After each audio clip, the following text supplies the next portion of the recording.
कपदरी भवानी पाणी ग्रहण परिपाटी फल मिलम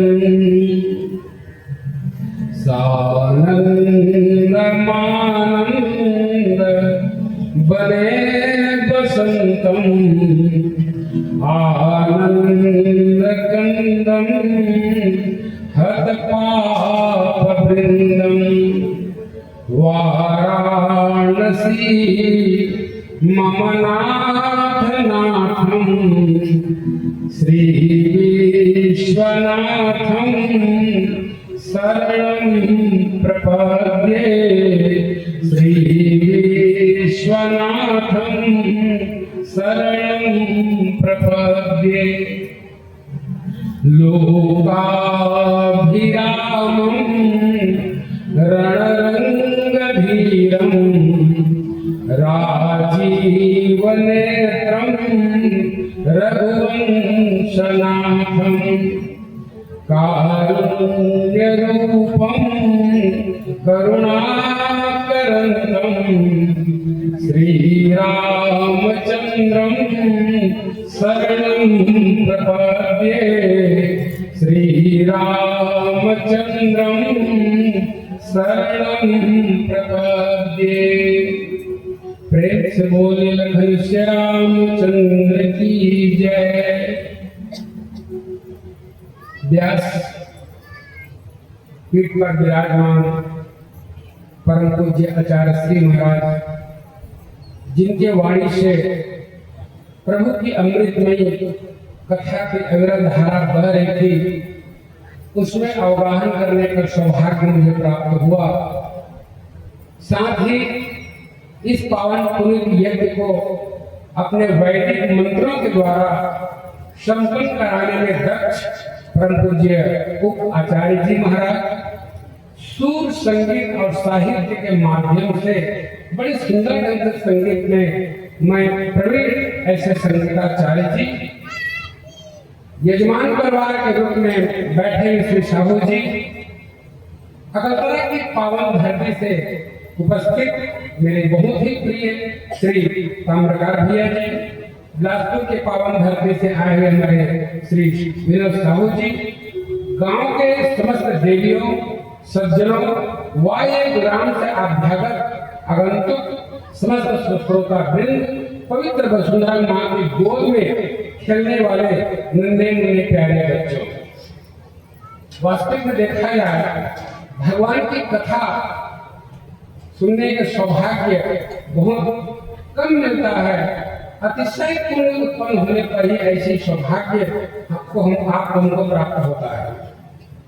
इसमें परम पूज्य आचार्य जी के जरूर एक बात जरूर बोलूंगा आज भी कि आपको कौन सा विशेषण दूं, कौन सा नाम ले पुकारूं मैं, हाथ में कौन सा दिया लेकर सूर्य की आरती उतारूं मैं, रूप का एहतराम करते हो, प्रेम का पैगाम देते हो, आपके शील और संयम को मेरी वाणी प्रणाम करती है, मेरी वाणी प्रणाम करती है। तुलसी तेरे मानस को पढ़कर हम जीवन आज भी दिव्य बनाते, तेरे मानस की रस स्वाद जो करते रहते नहीं मन में आघाते, तेरे मानस की है ऊंचाई कहाँ गहराई कहाँ नहीं था लगाते। एक बार पढ़ो सब बार पढ़ो, जब भी पढ़ते नया कुछ पाते, हर मार लगी रस छंदन की, अनुभाव विभाव उद्दीपन की, संसार की वैभव त्याग चले, जब प्रीति मिले रघुनंदन की। जब प्रेम के जैसे रघुनंदन से प्रेम मिलता है तो ऐसा आनंद हंसती है। आइए आप और हम भगवान के कथन प्रवेश करने के पूर्व 2 मिनट वाणी को पवित्र करते हैं। आप मेरे साथ जरूर दोहराइएगा। संगीत के भाई दिनेश,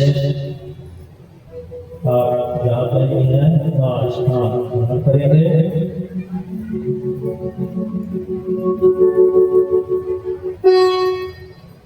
सीताराम सीताराम सीताराम सीताराम सीताराम सीताराम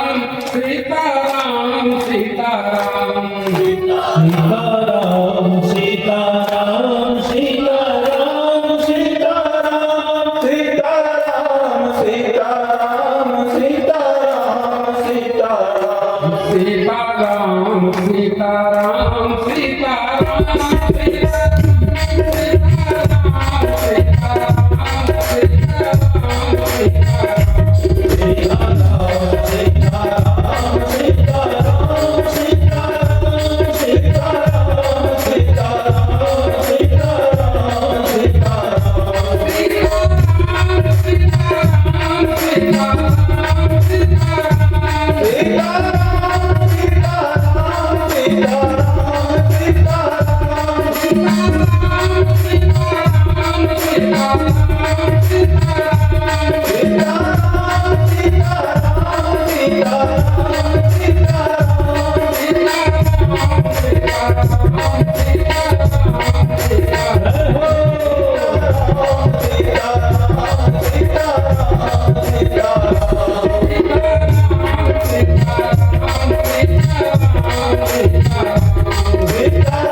जिस प्रकार से वृक्ष में 7 अंग होता है, 7 भाग होता है। पहला जड़, दूसरा तना, तीसरा छाल, चौथा शाखा, 5वां पत्ता, 6वां फूल और 7वां फल। रामचरितमानस में भी बाल का जड़ की तरह है, अंदर तक घुसा हुआ है और निश्चित मान के चलिए कि इतनी गहराई है कि कोई हिलाने का प्रयास किया, कोई आग तक हिला नहीं पाई, इतनी गहराई है।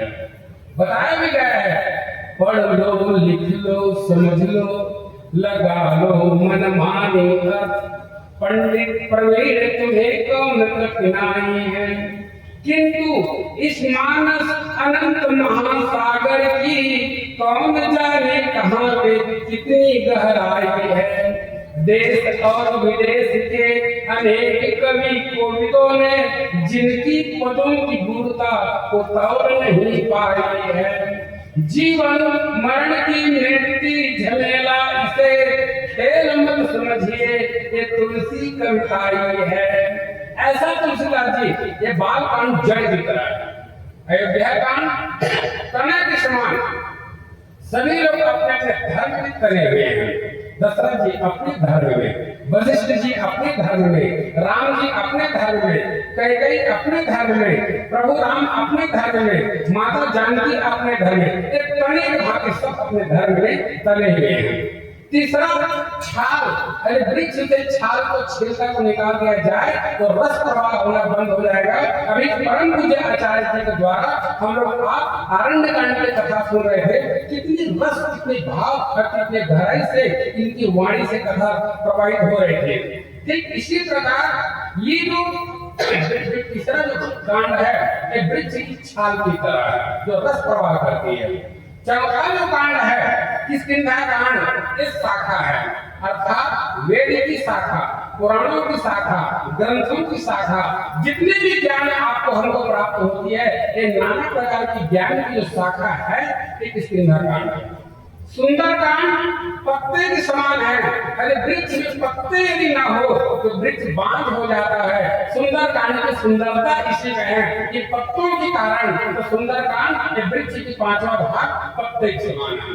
लंका कांड को देखा जाए तो फूल की तरह है। निश्चित मान चलिए कि फूल के समान के आप हमारे जीवन में लंका कांड है और उत्तरकांड फल है। निश्चित मान के चलिए कि उत्तरकांड फल है जो आपको हमको राम राज्य को प्राप्त होता है, ये उत्तरकांड है। आइए आप और हम विचार करके देखें। मेरी मातृ शक्ति बैठी है, मेरी देवियां बैठी है, मेरी माताएं बैठी है। थोड़ा सा मैं आपको माध्यम बनाकर आज की कथा में प्रवेश करता हूँ। रामायण में 6 जो नारी पात्र है। माता सती ये परीक्षा ली, भगवान को जानना चाहती परीक्षा से। माता अहिल्या इच्छा से, वो जानती कि मेरे परमात्मा से मुझे जब तक स्पर्श नहीं होगी उनकी चरण की, मेरे जीवन में मुक्ति नहीं होगी, इसलिए अहिल्या इच्छा से भगवान को पाना चाहती है। अरण्यकांड की कथा का हमें परम पूज्य आचार्य जी सुना रहे थे। निश्चित मान चलिए इस कांड में शूर्पणखा ये समीक्षा करना चाहती है कि राम यदि आप सुंदर हो तो सोचना मत मैं भी सुंदर हूं। इसलिए शूर्पणखा समीक्षा करती है और निश्चित मान चलिए माता सबरी है वो प्रतीक्षा करती है। तो परीक्षा कौन? सती। इच्छा किसके पास जीवन में? अहिल्या। समीक्षा कौन करता है? शूर्पणखा। और प्रतीक्षा कौन करती है? तो माता सबरी। और विचार करके दीक्षा कौन किसने दिया? तो दीक्षा देने के काम करती है तो स्वयं प्रभा। और शिक्षा ने आपको हमको प्राप्त होती है तो माता सीता जी से। 6 नारी पात्र है। सती ने परीक्षा से, अहिल्या ने इच्छा से, शूर्पणखा ने समीक्षा से, और विचार देखे माता सबरी जो है वो प्रतीक्षा से, और स्वयं प्रभा है वो दीक्षा से, और माता सीता शिक्षा से। ये 6 जो नारी पात्र है। आइए आप और हम इस अरण्यकांड की कथा में प्रवेश करते हैं। परम आदरणीय आचार्य जी के द्वारा हमको आशीर्वाद मिला, आदेश मिला है अपने वाणी को पवित्र करने का। तो वक्ता वही है जो वक्त का ध्यान रखे। मुझे 45 मिनट की समय मिली है। 45 मिनट के समय में इस सीमा को पालन करते हुए आपके बीच में कुछ तात्विक, कुछ शास्त्रिक, कुछ अच्छी विचार मैं रखने का प्रयास करता हूँ। आप देखिए सीता जी के रामचरितमानस में 5 रूप है। 5 रूप। पहला रूप हम दर्शन करना चाहें तो सीता जी मिथिला में भी है। सीता जी तो वास्तविक मानकर देखें वो सरस्वती रूप में है। जनक सुता जननी जानकी अतिशय प्रिय करूं और निधान की ताके जुग पद कमल मनाऊं अजासु कृपा निर्मल मन पाऊं। ये सीता जी सरस्वती के रूप में कहाँ? मिथिला में। उन्हीं की कृपा से हम 2 शब्द बोल पाते हैं। उन्हीं की कृपा से ये संगीत आचार्य जो बैठे हैं अपने वाणी के द्वारा आप हमको प्रभु के भक्ति रस में डुबाकर जीवन में आनंद प्रदान करते हैं। कि मात्र कृपा है तो सरस्वती जी की। अब वो स्वामी तुलसीदास की वंदना भी करते हैं। वंदे वाणी विनायक, पहली वंदना वाणी सरस्वती की वंदना। तो निश्चित मान चलिए सरस्वती की वंदना क्यों, गणेश जी की वंदना बाद में। निश्चित मान चलिए सरस्वती की वंदना इसलिए की गई है कि माँ यदि आपके द्वारा मुझे बुद्धि नहीं मिलेगी तो निश्चित मान चलिए कि प्रभु की कथा तो मैं बोल नहीं पाऊंगा। आपको हमको जो वाक शक्ति बोलने की क्षमता है ये माता सरस्वती की कृपा है। लेकिन गणेश जी की वंदना क्यों किया गया? गणेश जी की वंदना इसलिए किया गया कि मुझे बोलना तो आता है लेकिन क्या बोलना है ये गणेश जी की कृपा चाहिए। इसके विवेक की जरूरत पड़ती है। इसलिए विचार करके देखा जाए हकीकत में कि ये बात आती है। लेकिन जो सिंधाकांड की जो कथा जो चल रही है इस पर हम प्रवेश करते हैं। तो सीता जी की जो पहला जो स्वरूप है ये क्या है? सरस्वती रूप में। सीता जी के दूसरा स्वरूप देखे लक्ष्मी के रूप में। तो सीता जी लक्ष्मी रूप में कहाँ है? तो अयोध्या कांड में जैसी विवाह होकर पहुंचती है अयोध्या में, मेरे गोस्वामी तुलसीदास जी को लिखना पड़ता है कि जिमी सरिता महू असारद सागर जाही यद्यपि ताही अकामना नाहि तिमी सुख संपत्ति अभी नहीं बुलाए अधर्मशील महू जाए सुहाए। समुद्र को नदी की प्यास नहीं है, लेकिन नदी खुद चाहती है कि मैं समुद्र में मिल जाऊं। संसार के जितने भी ऐश्वर्य है ये सब नदी की तरह है, लेकिन जब मेरी मैया जानकी और प्रभु राम जब अयोध्या में जब पहुंचते हैं तो संसार भर के जितने ऐश्वर्य है वो सीधा अयोध्या में पहुंच जाती है। सीता जी पहुंचती है तो सीता जी अयोध्या में लक्ष्मी के रूप में है। और एक बात बताना चाहता हूँ माता जी, राम जी और सीता जी में आने पर अयोध्या वाले स्वागत करते हैं। जैसे आज हमारी परंपरा है कि नई दुल्हन जब आपके हमारे घर में आती है तो उनका हम स्वागत करते हैं। कोई पायजब दे देते हैं, कोई अंगूठी दे देते हैं, कोई रुपये दे देते हैं, कोई पैसे दे देते हैं। मेरी माँ जानकी की स्वागत अयोध्या की भूमि में होता है। अब पहला स्वागत कौन करे? कौशल्या जी करे, उनकी बहू है, कि कैकेयी करे, कि सुमित्रा करे। लेकिन माता जानकी की स्वागत करने का पहला अधिकार जब मिला तो किसको? कैकेयी को मिला। कैकेयी आती है, माँ जानकी को देखती है और देखने के बाद सोचने लग गई कि मैं अपने बहू अपनी बेटी जानकी को मुंह दिखाई में क्या दूं। और जैसे ही देखती है तो कैकेयी की करती क्या है? तो उनके मायके के रुपये से धन से उनके एक मकान बने थे, कनक भवन। उस कनक भवन को कैकेयी ने सीता जी के मुंह दिखाई में दे दिए। अब ये है। अब उसके बाद लक्ष्मण जी की माँ सुमित्रा आई, बड़ी कैकेयी ने तो मुंह दिखाई में मकान दे दिया। अब मैं इनको क्या दूं? अरे इनसे कोई बड़ी चीज दूं तब तो मेरी महत्व है, और छोटी चीज दूं तो मेरी क्या महत्व रहेगी? तो लक्ष्मण की माँ कैकेयी आती है, सुमित्रा आती है, अपने बहू सीता जी को देखती है। और सीता जी को देखने के बाद तो मुंह दिखाई में क्या दे? तो लक्ष्मण जी के हाथ को पकड़ लेती है। अब पकड़ कर आती है सीता जी के पास और आकर कहने लग गई कि सीता, विवाह के बाद न जाने तुम कब माँ बनोगी, लेकिन आज मेरे लक्ष्मण कहने मात्र कि मैं माँ हूँ, लेकिन आज से ये लक्ष्मण की माँ तुम बनोगी और लक्ष्मण ये तुम्हारी माँ बनेगी। तुम्हारे मातु बैठे अपीता राम सब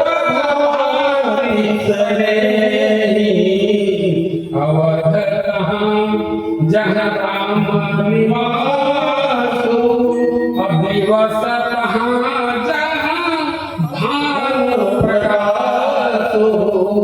लक्ष्मण आज के बाद ये तुम्हारी माँ है। अब कौशल्या जी को मुंह दिखाई नहीं पा रही है।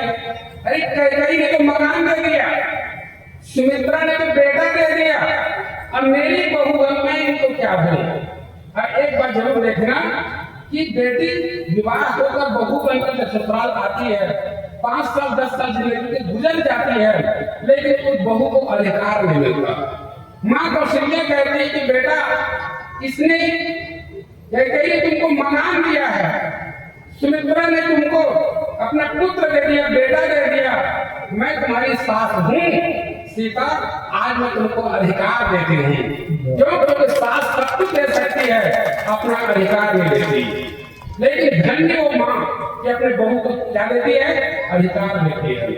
अब इसके बाद मेरा राम कहते हैं सीता, मैं तुमको कुछ देना चाहता हूँ। सीता जी की आंख में आंसू आ गए। प्रभु, जब धनुष यज्ञ शाला में आपके द्वारा जब धनुष टूटी, तीनों लोग 14 भवन में आपकी जय जयकार हुई, मेरी सौभाग्य है विश्व के वीर महापुरुष बैठे हुए हैं और उस जगह पर मुझे जयवर माला लेकर आपके गले में मुझे वर डालने का सौभाग्य मिला। मुझे पत्नी को में आपने सौभाग्य प्रदान किए। इतनी गर्व मेरी सम्मान बढ़ी कि हे राघव, आज मैं क्या नहीं पा गई और आप मुझे क्या देना चाहते हो।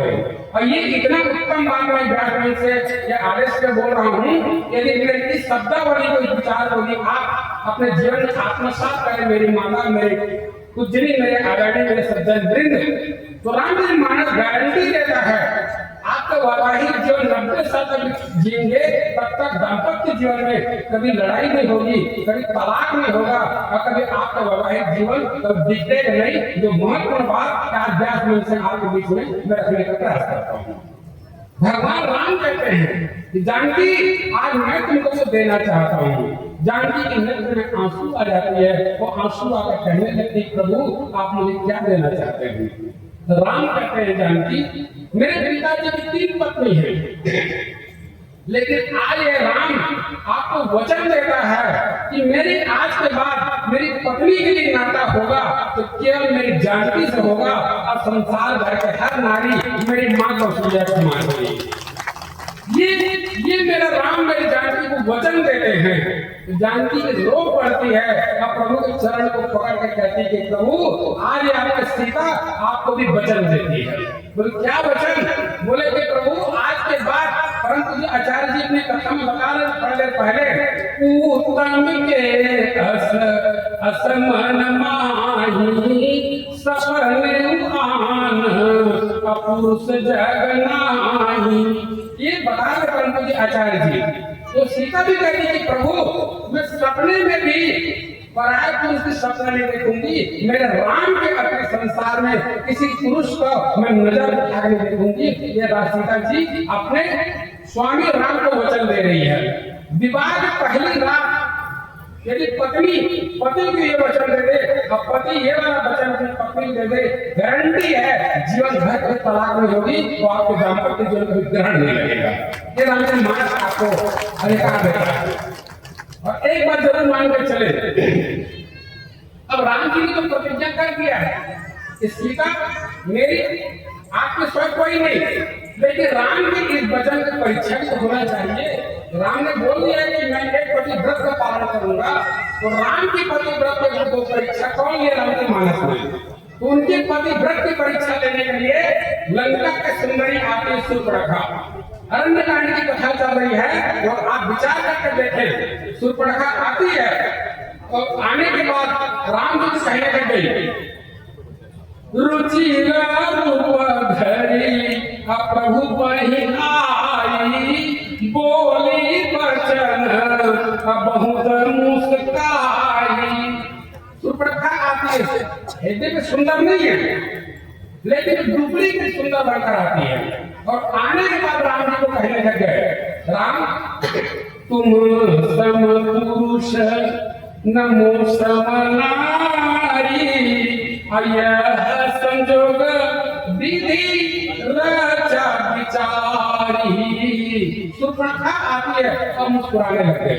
सच सच बताइए मेरे माताओं, हकीकत में मंदिर रोने की जगह है कि हंसने की जगह है, गुरु के चरण रोने की जगह है कि हंसने की जगह है, हॉस्पिटल रोने की जगह है कि हंसने की जगह है, भगवान की जगह है वो रोने की है कि आप हंसने की जगह है। जिस दिन आप चाहे महादेव आपके इष्ट हो, चाहे भगवान शंकर भगवान कृष्ण आपके इष्ट हो, या भगवान राम आपके इष्ट हो, नित्य प्रतिदिन आप पूजा करते हैं, तो आपके पूजा को मैं प्रणाम करता हूँ। लेकिन जिस दिन पूजा करते समय आपके नेत्र से 2 बूंद आंसू, आंखों से आंसू उनके चरण में टपक जाए, ऐसा पूजा आपके जीवन में ये पूजा ही धन्य हो जाएगा, आप परमात्मा की कृपा आपको प्राप्त होगी।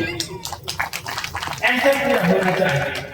लेकिन शूर्पणखा आती है, मुस्कुरा रही है, और राम मेरे बात करते हैं शूर्पणखा से। कैसे बात करते हैं? आप मेरे घर आओ माता, मैं आपको देख कर बात करूंगा, लेकिन पराय नारी शूर्पणखा आई है और मेरे राम का बात करने का तरीका देखना, मेरे राम कैसे बात करते हैं। सीतई चितई कही प्रभु पाता। शूर्पणखा सोचने लग गई बात तो मुझसे कर रहे हैं, लेकिन देख रहे सीता जी की और हमारे घर में कोई आ जाए हम डायरेक्ट महाराज को छोड़ देंगे, जो आई उन्हीं को देख कर बात करेंगे। लेकिन बात करने के कला आप देखो कि सीता जी को राम जी देख रहे हैं, लेकिन सीता जी को देखने का मतलब क्या है?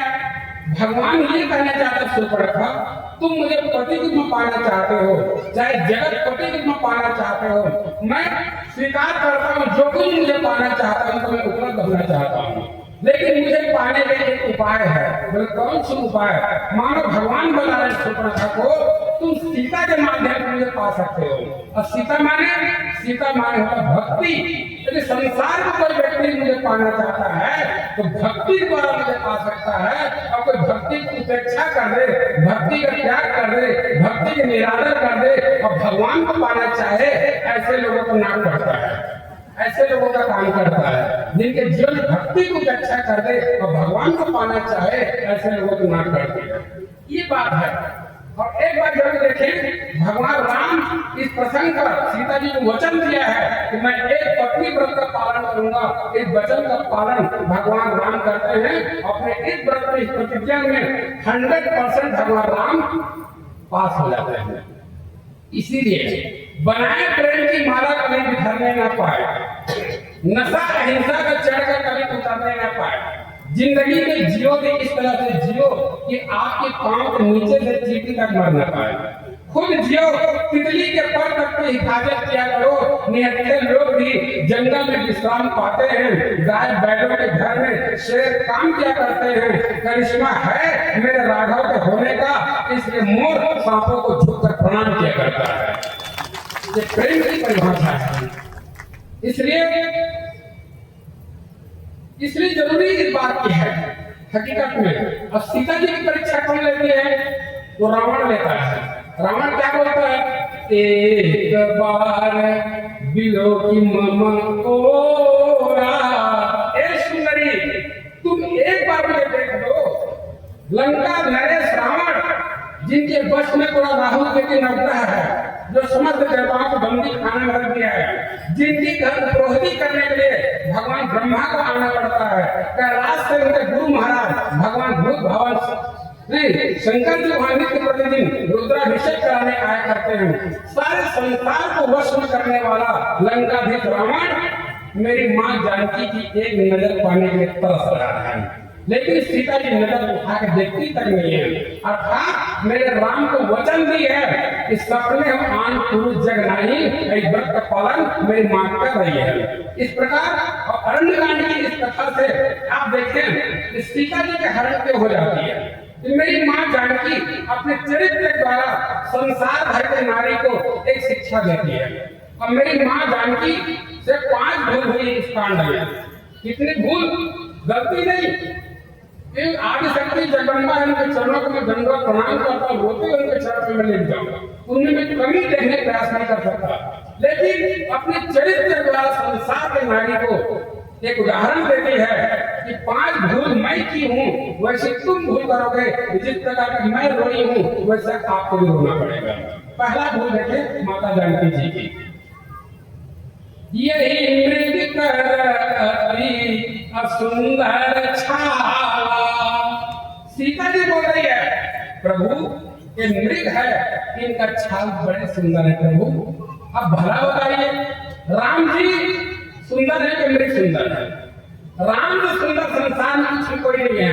और एक बात देखूं कि हमारी माता लोग सबसे ज्यादा भगवान कृष्ण को पसंद करते हैं और भैया लोग राम को पसंद करते हैं। अब एक जगह इस मंच में राम के भी प्रेमी हैं, भगवान कृष्ण के प्रेमी हैं, तो राम ज्यादा सुंदर है कि कृष्ण ज्यादा सुंदर? बताइए। लेकिन एक बात देखें, भगवान जब रासलीला करते हैं भागवत महापुराण में, उनकी बांसुरी जब बजती है, जितनी गोपिकाएं हैं सब राजमंडल में पहुंच जाते हैं, लेकिन एक भी पुरुष वहां नहीं पहुंच पाते हैं। पुरुष बिल्कुल नहीं, और नारी भी पहुंच जाती है। तो नारी लोग है भगवान कृष्ण के प्रेमी, लेकिन राम सुंदर है कि कृष्ण जी सुंदर है। तो गोस्वामी जी लिखना पड़ता है कि देखत रूप चराचर मोहे।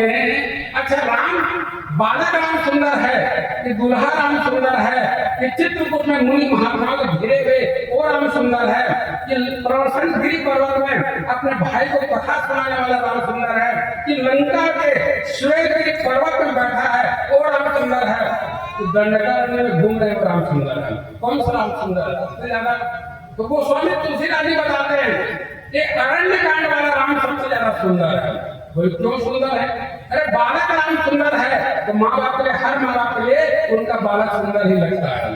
दूल्हा राम सुंदर है तो ससुराल वालों के लिए दामाद सुंदर ही लगता है। मुनि चित्रकूट वाला राम सुंदर है, जैसे ऐसे योगी महात्मा तपस्वी सन्यासी बैरागी बटुक इनके राम सुंदर है।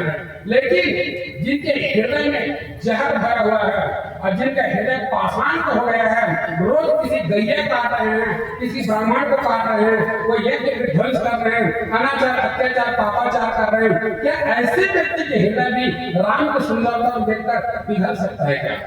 लेकिन एक दृश्य देखना यहाँ पर राम के सौंदर्य पर आप बीच बात रखता हूँ कि जैसे राम जी को देखे सुपर्णखा तो कहने लग गई कि तुम सम पुरुष नमो सम नारी। राम की सुंदरता को देखकर सुपर्णखा प्रसन्न हो जाती है। और सुपर्णखा का परिचय क्या किया गया है? दुष्ट हृदय दारुण जस अहनी। ये सरपड़ी है। और सरपड़ी क्यों? जो अपने बच्चे को जन्म दे और उसी को खा जाए। इससे भयानक खतरनाक कोई हो सकता है क्या? लेकिन उनके भी मन में राम की सुंदरता देखकर वो आसक्त हो रही है। और जब इनकी नाक कान विहीन हो गई तो अपने भैया के पास, मौसेरा भाई के पास खरदूषण पर जाती है। अब खरदूषण जब आते हैं तो राम को देखकर क्या बोलने लगते हैं? हम हरि जन्म सुनहु सब भाई, देखी नहीं अस सुंदरताई। ए भाई, न जाने हम कितने युद्ध से लड़े हैं, कभी देवताओं से लड़े हैं, कभी यक्षों से लड़े हैं, कभी मानव से लड़े हैं, बड़े बड़े वीरों से लड़े हैं, लेकिन जीवन में ऐसा सुंदरता को देखे नहीं है। इरादा क्या है? यद्यपि भगनी किन्ह रूपा, बदलायक नहीं पुरुष अनुपा। यद्यपि हमारी बहन को कुरूप कर दिया है, इसने अपराध किया तो मृत्यु दंड मिलना चाहिए, लेकिन ये वध करने लायक नहीं है, ये तो देखने लायक है। इतनी सुंदर मेरे राम। और आज मेरी माँ जानकी कहती है कि यही मृग करती और सुंदर छाल। मृग की छाल बड़ी सुंदर है राम जी। तो क्या करना है? सत्य संध कर बधि कर और आनंद चर्म कह बरदेही। मेरी माँ अयोध्या में कुछ नहीं मांगी। मेरी माँ चित्र पंचवटी में जब जयंत ने उनके चरण में तीक्ष्ण प्रहार कर दिए और चरण से रक्त धार बहने लग गई, लेकिन उन्होंने एक बार मैंने राम से शिकायत नहीं किए कि प्रभु जयंत ने मेरे पांव में कुछ चोंच मारा, खून की धारा बह रही है, कितना वेदना, कितनी पीड़ा, कितनी दुख हो रही है, भगवान को नहीं बताया। लेकिन आज पहली बार मेरी जानकी माँ अपने प्रभु से मांग करती है कि प्रभु ये मृग बड़ा सुंदर है। और विचार करके देखें, आपका पति 300 रुपया मुश्किल से रोजी का एक बेचारा घर में ला रहा है और आप 3 तोला सोने की मांग करोगे, वो आपकी इच्छा को कैसे पूरा कर सकता है? और इच्छा पूरा करने के चक्कर में कहीं चोरी करे और सेंट्रल जेल में चले जाए तो पति जिससे दूर हो जाओगे वो आपको जिंदगी भर रोना पड़ेगा। माता जानकी की नजर पहली बार मारी जो स्वर्ण जैसा दिख रही है उस पर गई। भगवान बताना चाहते हैं कि मन जब सोना में चला जाए तो पति पत्नी वियोग होना जरूरी हो जाता है। और यहाँ पर एक बात और देखें, भगवान राम और सीता जी से एक भूल हो गई दोनों से। कौन सी भूल?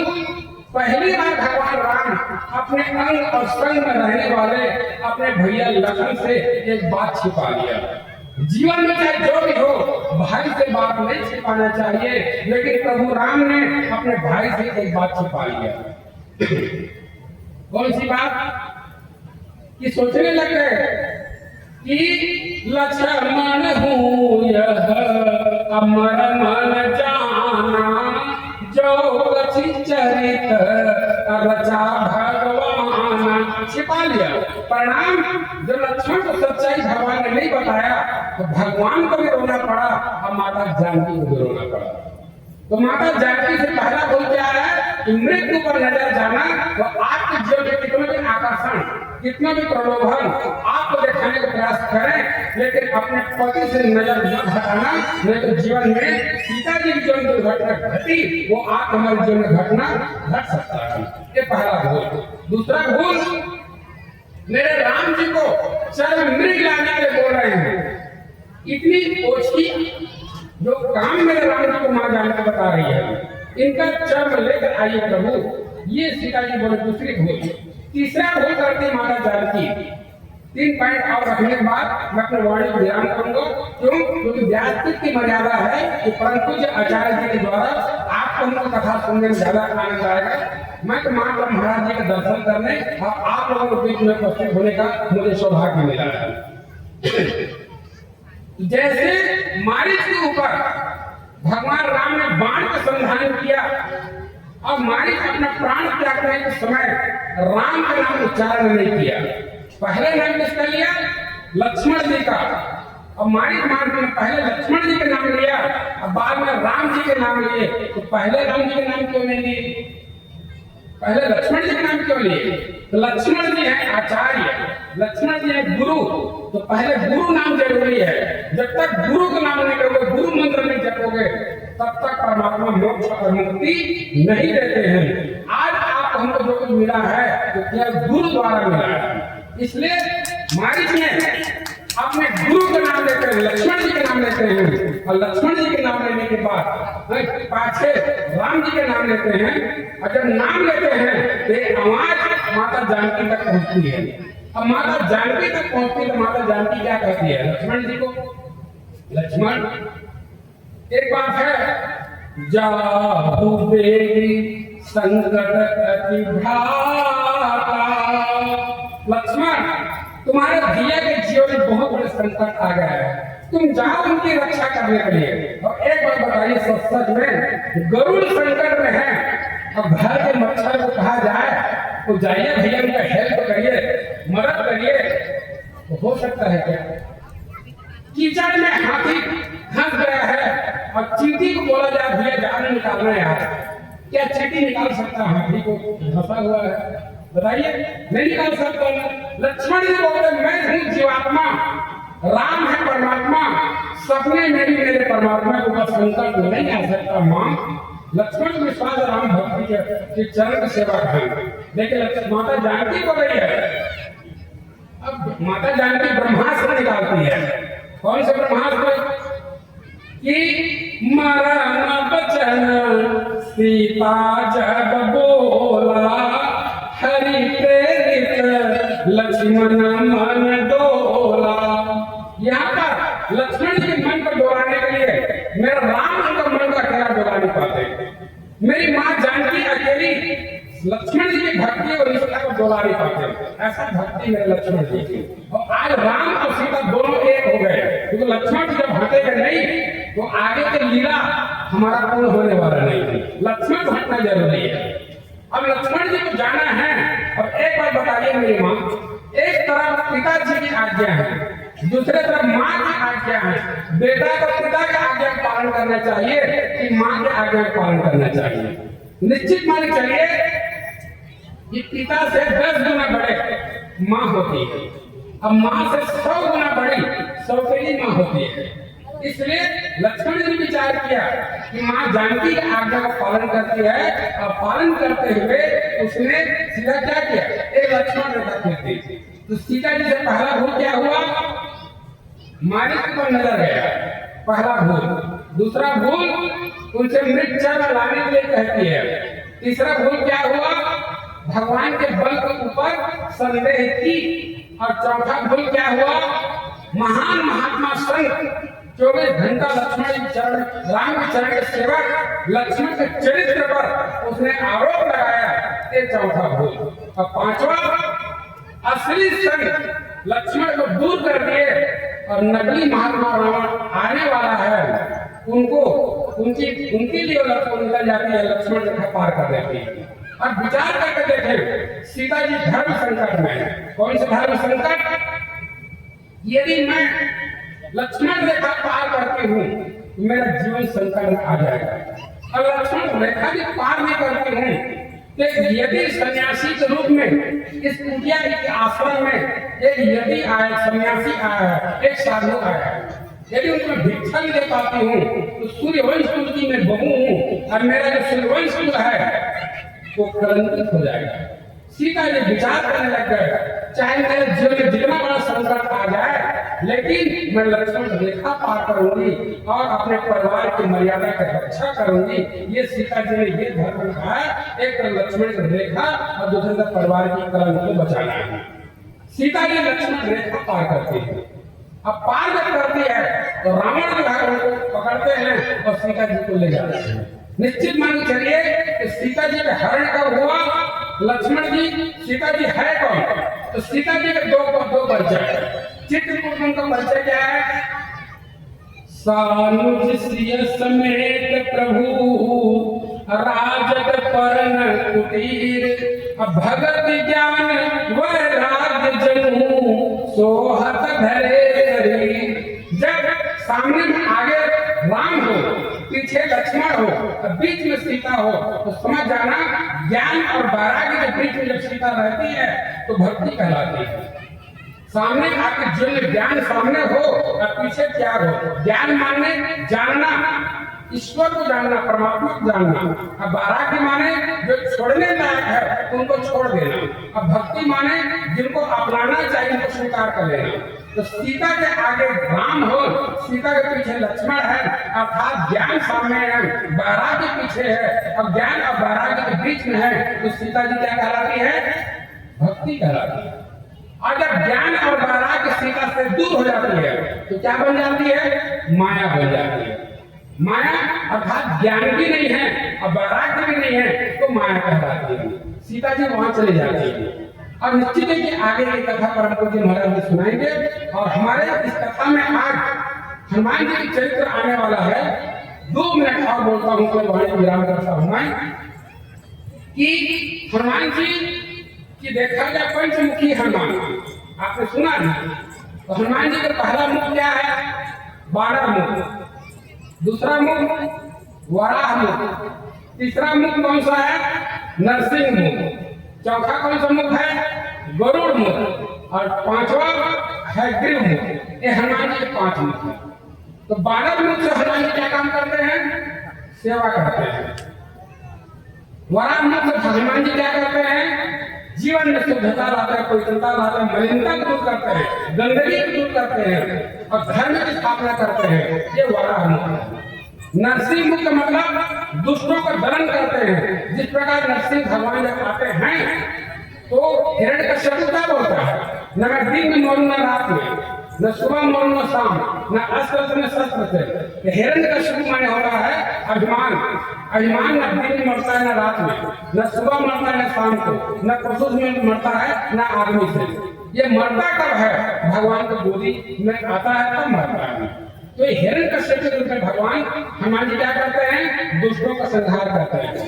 गरुड़ रूप में हनुमान जी क्या करते हैं? गरुड़ निश्चित मान चलिए हनुमान जी सर्विनी बूटी लाते हैं, लक्ष्मण के प्राण बचाते हैं। ये हनुमान जी का गरुड़ रूप है। और हैग्रीव रूप में हनुमान जी क्या करते हैं? हैग्रीव रूप में हनुमान जी कथा सुनाते हैं। हमारे आचार्य जी कथा सुना रहे हैं, हनुमान जी की कथा सुनाते हैं, राम को कथा सुनाते हैं, सीता जी को कथा सुनाते हैं, रावण को कथा सुनाते हैं, भरत जी को कथा सुनाते हैं। इस प्रकार ये हनुमान जी के 5 मुख से 5 काम करते हैं। और अधिक शब्दों को सहारा न लेते हुए 2 मिनट प्रभु के नाम वाणी को विराम। राजा राम राम राम सीता राम राम राम। राजा राम राम सीता राजा राम राम सीता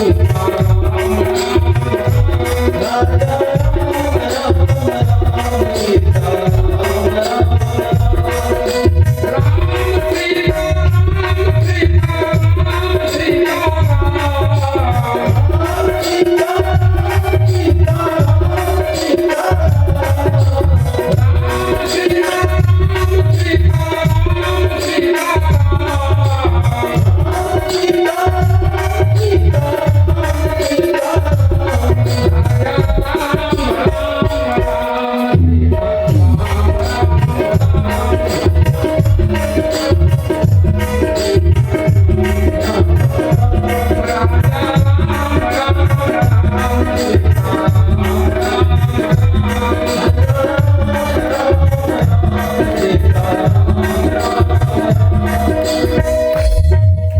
आज धन्य मैं धन्य यद्यपि सब विधि निज जन जानी राम महिमे संत समागम में तो राम के नाम शरण गले हर आदि लगे नहीं चोर जाना नित्य बढ़े न घटे प्रभु हुन लागे नहीं होए पुराण तो अन्य को अज धन धाम बड़ो है तुलसी के राम को नाम खजाना तुलसी के राम को नाम खजाना।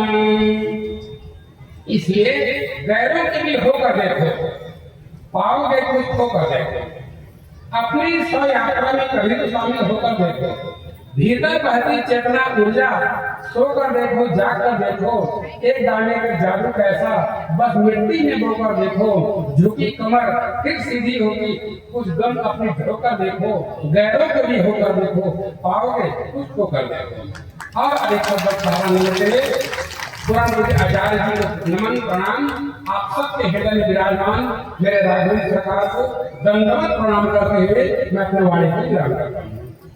बोलिए सियापति रामचंद्र की जय। बहुत बहुत आभार कोटिसा साधुवाद साहू परिवार के द्वारा। समय की मर्यादा है, आप व्यास में गरिमा के अनुकूल